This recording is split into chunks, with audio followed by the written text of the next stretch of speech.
বসন্তকাল কারোর যে ভালো লাগে না এমন কেউ আছে বলে আমার জানা নেই। বসন্তকালে তাপমাত্রা বাড়ে কমে, কোনো একদিন রাত্রেবেলা হঠাৎ করে তাপমাত্রা কমে গেলে দেখা যায় ভোরবেলা এরকম কুয়াশা হতে। এই দিনও তাই হয়েছিল। আগে আমার বাড়ির সামনে বিশাল বড় মাঠ ছিল, তাই কুয়াশা হলে অনেক দূর পর্যন্ত হেঁটে যাওয়া যেত। এখন আর সেই মাঠটা না থাকায় সেই দিনগুলো বড্ড মিস করি।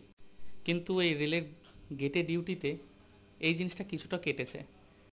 ফাঁকা প্রান্তর না পাওয়া গেলেও একটা দীর্ঘ ফাঁকা লাইন পাওয়া যায়। কুয়াশার মধ্যে দিয়ে হাঁটার লোভটা তখন আর সামলাতে পারি না। আপনারা কারা কারা কুয়াশাতে হাঁটতে ভালোবাসেন অবশ্যই কমেন্টে জানাবেন।